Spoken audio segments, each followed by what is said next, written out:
રાધે રાધે, જય સિયારામ। આપણે શ્રી શ્રી કૃષ્ણદાસજીનું ચરિત્ર ચાલે છે।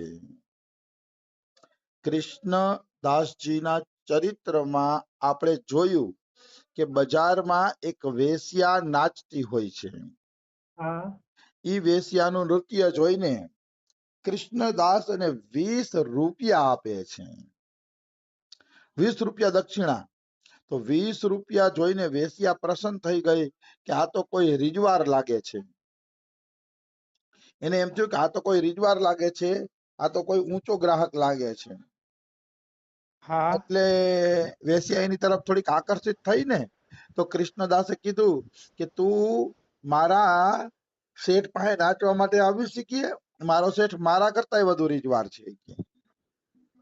તો કે હા, તો કે તો રાત્રે મારા ઘરે તું નૃત્ય સમાજ કર કે પછી બીજે દિવસે મારા શેઠ પાસે લઈ જઈશ તને કે। તો કે ઠીક છે।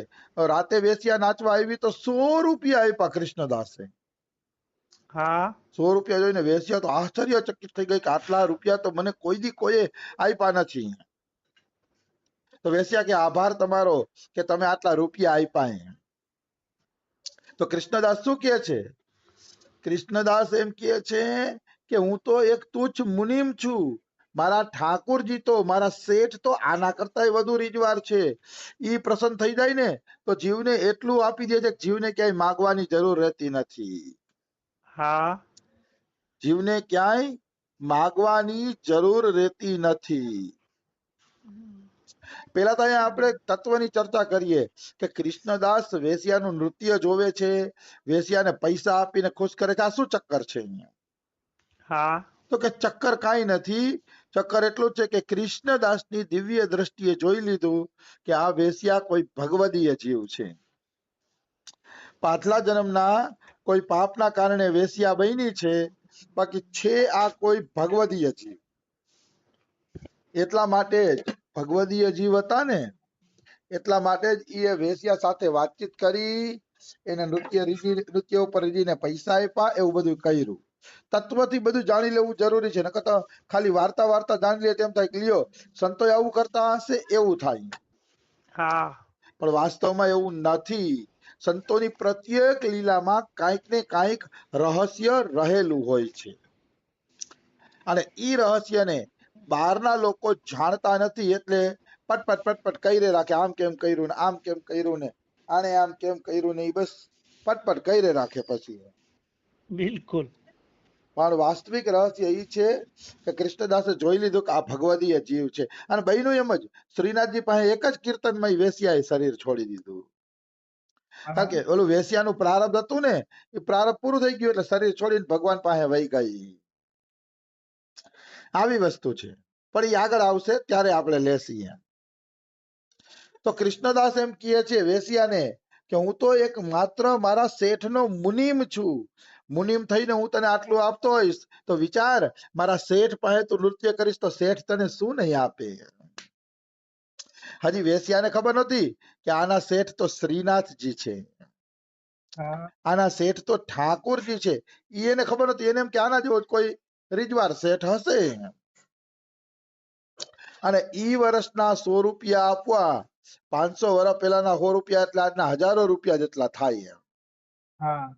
એટલી કિંમત હતી ઈ જમાનામાં પૈસાની। આવી વસ્તુ છે। તો આ રીતે મુક્ત હસ્તથી એને પૈસા લૂંટાવ્યા, વેશ્યા મુગ્ધ થઈ ગઈ। અને વેશ્યાએ કીધું કે હું તમારા શેઠ પાસે નૃત્ય કરવા આવવા માટે તૈયાર છું, મને કે તમારા શેઠ પાસે લઈ જાશો, મારે તમારા શેઠ પાસે નૃત્ય કરવું છે કે। તો કૃષ્ણદાસ કે એટલા માટે તો મેં તને ઘરે બોલાવી છે અત્યારે, કે હું તને કહી શકું કે તને મારા શેઠ પાસે મારે લઈ જાવી છે। તો કે ઠીક છે, કાલે આપણે ઉપડીએ કે તમારા શેઠ પાસે। તો કે પાકું પાકું કે એમાં કોઈ શંકા નથી। હવે બીજે દિવસે વેશ્યાને લઈને કૃષ્ણદાસજી ગોવર્ધન આવ્યા। ગોવર્ધન આવ્યા ને એટલે ભાઈ જો ભગવાનને પ્રસન્ન કરવા હોય ને તો લોક લજાની પરવા હોય જ ન થઈ શકે। હા તમે લોક લજાની પરવા રાખો તો તમે છે ને ભગવાનને પ્રસન્ન કરી શકો છો. હા લોકોને જે બોલવું હોય એ બોલે, તમારી દ્રષ્ટિ કેવલ ભગવાનની પ્રસન્નતા ઉપર હોવી જોઈએ. બાકી લોકો તો વાતું કઈ રાખતા હોય. જુઓ કૃષ્ણદાસ વેશ્યાને લઈને આવ્યા શ્રીનાથજી મંદિરમાં, હા તો છે ને એની બધી જગ્યાએ નિંદા થવા માંડી. હા કારણ કે મંદિરમાં વેશ્યાનો નાચ કરવો એટલે કેટલી લજ્જાની વાત છે. હા એટલે લોકો નિંદા કરવા માંડ્યા કે અરે કૃષ્ણદાસ અધિકારીની તો બુદ્ધિ ભ્રષ્ટ થઈ ગઈ છે, હવે તો મંદિરમાં વેશ્યાઓનું નાચગાન કરવા માંડ્યા છે કે કથા કીર્તન અને સત્સંગથી પેટ ભરાઈ ગયું અને ધન આવી ગયું તો ધનના નશામાં કે હવે એ વેશ્યાઓનો નાચ જોવા માંડ્યા છે કે હા આવી ચર્ચા થવા માંડી. પણ કૃષ્ણદાસને આ ચર્ચાની પરવા નહોતી. કારણ કે એને તો એક જ લક્ષ્ય હતું કે આ ભગવદીય જીવ છે એ ભગવાન પાસે જલ્દી સમર્પિત થઈ જાય. આ વાહ ભગવદીય જીવ જલ્દીથી ઠાકોરજીનો બની જાય, બસ ઈ જ એને ચિંતા હતી કૃષ્ણદાસને. હા આવી વસ્તુ છે. તો મારો કહેવાનો અર્થ શું છે, જો ભાઈ જગતની વાતચીત તો ભગતને છોડવી જ પડશે. હા જેને ભક્તિ કરવી છે એને જગતની આલોચનાની પરવા કરવી જોઈએ નહીં. આલોચનાની પરવા કરે ભગત બની શકે નહીં. એનું ભગત બનવું અતિ મુશ્કેલ છે. આવી વસ્તુ છે. હવે આપણે આગળ વધીએ તો કૃષ્ણદાસજી વેશ્યાને ગોવર્ધન લઈ આવ્યા. હા પછી એને ખૂબ સ્નાન કરાવ્યું, ઠાકોરજીના ચરણામૃતને એનાથી ખૂબ સ્નાન કરાવ્યું વેશ્યાને. પછી ઠાકોરજીના પ્રસાદી વસ્ત્ર આભૂષણ આપ્યા એને પહેરાવા માટે. હા ઠાકોરજીના નવા વસ્ત્રો, ઠાકોરજીના સરસ મજાના વસ્ત્રો. કારણ કે વલ્લભકુલમાં ઓલું બહુ નિયમ છે કે આમ પવિત્ર બનીને જ બધું કાર્ય કરવું. હા વલ્લભકુલમાં હરેક કાર્ય બહુ પવિત્રતાથી કરવામાં આવે છે. એટલે કે છે કે ઠાકોરજીએ પ્રસાદી વસ્ત્ર આભૂષણ એને પહેરાવ્યા એ વેશ્યાને. પછી ઈત્ર ફૂલેલ લગાવ્યું, વેશ્યાના શરીર ઉપર ઈત્ર ફૂલેલ એવું બધું લગાડી દીધું. આ બધું કૃષ્ણદાસે કર્યું. એટલે પોતાના હાથેથી નહીં પણ બધી વ્યવસ્થા કૃષ્ણદાસે કરી કે આ રીતે આમ સરસ સ્વચ્છ થઈને અમારા શેઠ પાસે નૃત્ય કરવાનું છે. હા એટલે સરસ મજાની એને તૈયાર કરી વેશ્યાને, સાજ શ્રીંગાર કર્યો, પછી શ્રીનાથજીના મંદિરમાં લઈ આવ્યા. હા અને પછી કૃષ્ણદાસ કહે છે કે હે વેશ્યા, આજ સુધી તે સંસારી લોકોને રીઝવ્યા છે કે હવે મારા લાલજીને પ્રસન્ન કરી લે કે જો એકવાર આને પ્રસન્ન કરી લીધા તારે બીજા કોઈને પ્રસન્ન કરવાની જરૂર નહીં પડે. વાહ એક વખત, બસ એક વખત તું મારા લાલજીને પ્રસન્ન કરી દે અને પછી જો કે મારા લાલજી કેટલા રીજવાર છે. મારા ઠાકોરજી, મારા લાલજી એવા રીજવાર છે ને કે એનું કોઈ જોટો જડે એમ નથી કે વેશ્યાને એમ કહે છે. તો વેશ્યા કે અચ્છા તમારા શેઠના દર્શન તો કરાવો, તો હમણાં પડદો ખુલે છે. વેશ્યાને એમ કે પડદા પાછળ કોઈ શેઠ બેઠો હશે. હા પછી મંદિરનો પડદો ખુલ્યો તો વેશ્યાએ જોયું સાક્ષાત શ્રીનાથજી બેઠા હોય એવા દર્શન થયા. હા દર્શન કરીને જ પ્રેમ મતવાલી થઈ ગઈ. કારણ કે આગલા જન્મની સાધિકા હતી, કોઈ પાપના કારણે વેશ્યા બની હતી. શ્રીનાથજીના દર્શન કરતા વેતા જ એને સાક્ષાત દર્શન થઈ ગયા. કૃષ્ણદાસની એની કૃપાથી એને ખબર પડી ગઈ ઓ આ તો સાક્ષાત ભગવાન છે. વાહ દર્શન કરતા વેતા જ પ્રેમમાં મતવાલી થઈ ગઈ. મતવાલી થઈ ગઈ ને એટલે એને આલાપ ચાલુ કર્યો, ગાવાનું ચાલુ કર્યું.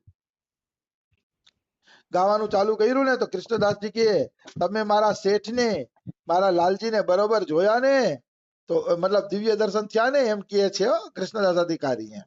હા બરોબર લાલજીને જોયા ને, તો કે હા હા મેં જોયા. ઈ કે અરે એવી રીતે જોયા છે કે મારા હૃદયના ખૂણામાં એનું સ્થાન બની ગયું છે.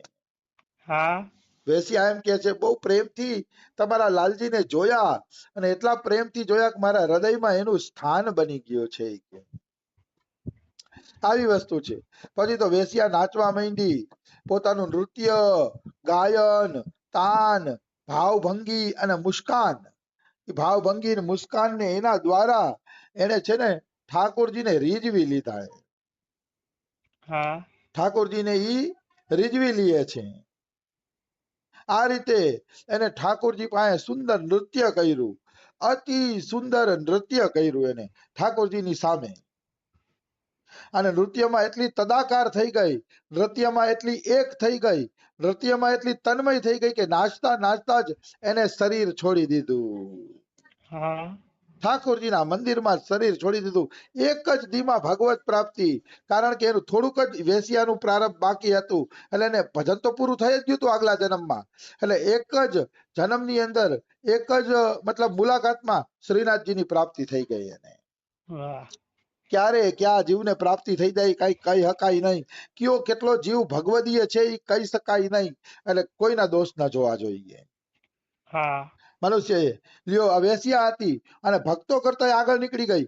એક જ નૃત્યમાં તેને ઠાકોરજીને શરીર અર્પણ કરી દીધું, પ્રાણ અર્પણ કરી દીધા અને એ ઠાકોરજી પાસે પહોંચી ગઈ.